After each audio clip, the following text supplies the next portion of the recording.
Côte d'Ivoire Sénégal yàgg nañu am ce genre de lien d'autant plus que Côte d'Ivoire dafay jouer rôle bu am importance biir CEDEAO. mais nag xam nga bi fi Macky Sall di jóge leadership bi wax dëgg yàlla. amoon na.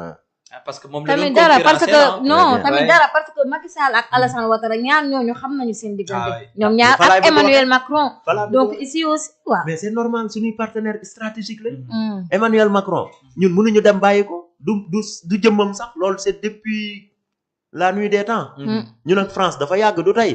gars yi bëgg ñëw dagg pont yi nii mënul nekk. dañ koy def de façon intelligente. la preuve li ñu def ak presse bi defee wuñ ko xel ak sago. moo tax ñu leen di débouté. kon donc sa xel na dem ci ne liñ dàq les bases français génnee leen fi tam c'est la même chose mën nañu porter préjudice sur le plan sécuritaire. parce que tey suñu code bii niñ ko doon saytoo tey bi français yi demee yóbbaale seeni cargo ak li nga xam ne tey moo ñu daan permettre ñu koy saytu mënatuñ ko def amuñu capacité bi te loolu xëy na xamul defal investigation yow journaliste nga dem leen xool ko di ngeen comprendre ni sur le plan sécuritaire am na lu bëri lu manqué doonte suñu gars yi ay jàmbaar lañ mais li ma bëgg a wax rek mooy Ousmane yàgg na ci trahir ay alliés ñu ngi woon ci jot na lañ commencé woon ñu ngi ci yeewi da leen trahir bi muy wax ci Barth da ko trahir c'est la réalité moo tax Barth doon wax naan saa yu Ousmane fi mu nekk bu fay génn maa ko fay génnee amoon na certitude boobu parce que waxtaan na nag ki nga xam ni mooy Macky Sall xamoon na ni Macky boobu mënoon na desserrer lépp xam nga parce que Macky boobu ndar kàpp nañ ko ci côté yépp amul fu muy jaar Aminata jaar na fee di dóor gis nga bi ñuy renvoyer bi ñu bëggee reporter li nga xam sax mooy élection yi yaa ngi comprendre beneen bi topp mooy la masse silencieuse les sénégalais yi nga xam ne ñoom dañ toog di sotol Pastef à cette époque jàpp ni dañ leen di jaay doole maanaam li joué ci demu Macky Sall dafa bari moo tax il était obligé mu xool nan lay tegee réew mi ci yoon wu dëgër avant muy dem moo tax mu doon wax naan opposition bi bu ngeen responsable yeneen force mën nañ ko jël si yeneen force yi yan la sous région bi tey ceinture de feu bi ñan ñoo fi nag Malick dégg nga li fa xew bërki démb ñun fii rek Guinée Bissau gis nga li fa xew yooyu yëpp c'est des risques pour le Sénégal moo tax tey suñu autorités yi dañ ci war a bàyyi xel mais pour en revenir ci fi ñu tàmbalee muy Mimi Touré moom acharnement règlement de compte la diggante moom maanaam ñaar ñi ci kaw ñooy xeex un combat fratricide mu ngi mel ni Cheikhouna Keita ak le général Niang bi ñu fiy xeex ci wàllu drogue bi Britis tey ñaar ñi ñooy xeex ci kaw utiliser les seconds couteaux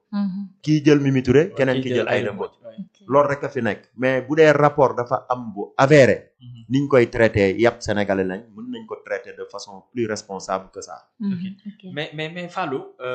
lii xam naa ni du dem te duñ ko laaj parce que ñeneen ñu bëri ñu ngi koy laaj ci commentaire yi en même temps ça parce que dañu gis yow ak Bougar Diouf ngeen am beneen taxawaay te ci biir coalition bi ngeen nekkoon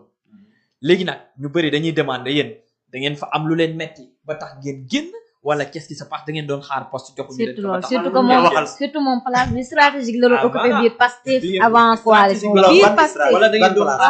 dañ laa dee wax ma ban place laa man moom xam naa ni demee bay waxtaan kenn teewu war a jàkkaar daje ak Macky Sall Marème Faye kenn teewu ma parce que moom ak ni mu meloon ak Pastef ça fait bizarre quand même ñu bëri dañ leen naan ñii est-ce que nekkul am na lu ñu bëggoon genre ñu teg leen benn poste wala leen teguñu leen moo tax ñu gedd génn commencé di wax bon man d'après sama argumentaire bu ngeen ma déglu woon bu baax surtout bi ma naan leen bi muy takkal deru coalition Aar ñoom maa doon seen mandataire mais votalu ma leen waaw wax nga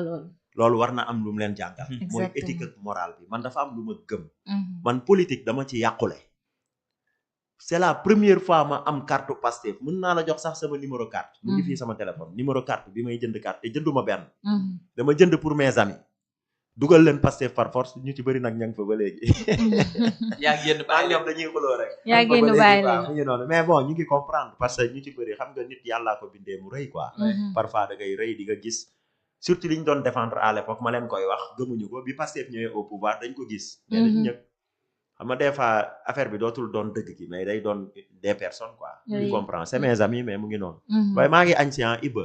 maa ngi añ si suñu benn frère la boo xam ni bon dafa ñëw vacances invité ñu tey añ dinaa ñëw incha allah mais li ma bëgg a wax mooy man du poste te bu doon poste la wala maanaam bëgg dara Pastef amoon naa ko bu yàgg parce que man bi ma ñëwee Pastef ñëpp ma ràññee ci sama taxawaay le président Diomaye jàpp nañ ñu le 28 juin 2019 keroog daanaka police kii la fanaan police su Jëppal ñoom ñëpp Abass Fall bi keroog Kiné Rasoul moo ñu toggal añ indil ñu ko fa te gisatuma ko sax Pastef moom chaque jour ma laaj ko mes amis et frères Mohamed Gueye gars yëpp maa ngi leen di ñaan képp ku ci amaat numéro nga dimbale ma ci parce que gëj naa ko gis depuis avant gars yi di ñëw au pouvoir gisatuma ko fenn te c'était une femme vraiment brave am taxawaay mais pour walla dama marqué sama empreinte Pastef amul kenn ku doon naatable sama taxawaay parce que c'est la première fois ma bokk ci parti te idéologie bi moo ma indi c'était quoi la façon dont ñuy defee politique fii Sénégal dañ ko war a changer. La version de politique politicienne. Exactement les chapelles politiques yi fi nekkoon politique politicienne boobu moo tax la fameuse phrase de Sonko toujours moo koy indi bu ma demee ba nar a mel ni ñi waral sama engagement politiquement leen pire mais loolu dafa grave loolu mës naa ci discuter ak sax Fadilou Keita mi ñu doon def massification en 2017 xaw ma 18 fin 2017 à Cambérène biñ xam nga boo paree dañeen taxaw waxtaan bi ñuy waxtaan ci loolu man phrase boobu laa leen tegal ne leen man Ousmane maag moom suñu pacte lii la bu ko wàccee ma génn boo gisee ma am tolérance ci bi Ablaye Wade di ñëw ni Ablaye Wade di ñëwee la parce que boobu Ablaye Wade am na contentieux ak Macky Sall ñëw na suñu maam la ne Ousmane danga may fàttali bi may am 40 ans donc c'était acceptable quoi moo tax bi Ablaye Wade ñëw defuñu problème noonu donte xaw nañ indi ñëw mais defuñu problème mais après bi ñu demee ba ci biir sa waay commencé di jauger dugg fii génn fii wax fële l'affaire Adji Sarr ñëw mais sa vrai visage dafa feeñ képp koo xam da nga doon topp leader ñun benn moment nee nañ ko sa waay dañ fiy jógee da ngay dem ñu samp Diomaye moo tax samp Diomaye bii nii baatin la de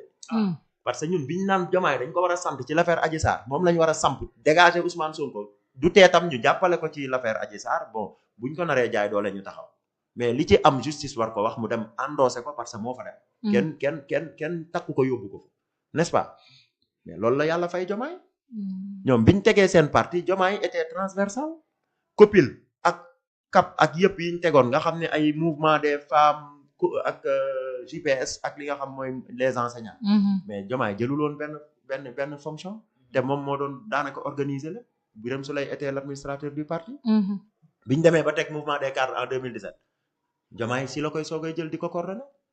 ba pare liggéey bu am solo Pastef li ko koy wat mooy keroog bi muy jàppale Ousmane Sonko bay wax clochardisation de la justice ñu jàpp ko mu def 11 mois mais loolu baatin la du saaye 11 mois 11 mooy huwa moom beneen bi ci topp mooy visa la doonee candidat récépissé bi visa mooy day jàll biñ tiragé ban numéro la am 111 ñëwaatul ñëwaat na moom c'est que gars yi gis nga Sénégal il faut que ñu dal te xam ni lu lépp suñu borom noppi na Ousmane nag moo ko war a nangu mu neex ci moom bu ko nanguwul du neex ci moom mais est-ce que koo bañ jaarale wu ko ci loxo Ousmane Sonko mais yàlla si loxo foog nga tontu ni moom suñu li la laaj bi tontoo si benn tontooguma leen ci intérêt moo tax ma nekk passé à la limite sax xaw naa leen li ma jot a wax war ngeen comprendre du intérêt man moom j'ai compris parce que y a beaucoup de choses yi fi xew keroog bi Ousmane amee jafe-jafe gars yi war a dem Ziguinchor exemple Fatima Mbengue était la secrétaire de Sonko man ak Simon nii lañ taxawee mën nañu yéen mënu leen ñàkk il faut ngeen dem lu ko waral Ziguinchor mooy bi Sonko di théâtre di waaj a daanu noonu lu tax demuñu daala da doon théâtre moom c'est un acteur cinéma la day yooyu yëpp stratégie lépp lu mu def stratégie la. kon de ànd na ci ak Aïda Mbodj parce que Aïda Mbodj. waaw mais déedéet ànd na ci ak ñoom ñi ñëpp nga am Aïda Mbodj man Aïda Mbodj ñëpp si non Aïda moo nga téye quoi. moom waaw mais Aïda sori na ñoom ñëpp yaa doomu ndayam moo dawee ci làng nga ñëw téye ko. jamono boobu Sonko dafa sonn noonu. non xaaral rek ma ñëw. gis nga moom laa lay wax. jour boobu man waroon naa bokk ci délégation bi mais man maa ko rejeté. jour boobu lan moo xew Guy Marius moo génn ci kaso bi mu demee palais organiser benn rencontre bu ñuy woowee maanaam sargal gi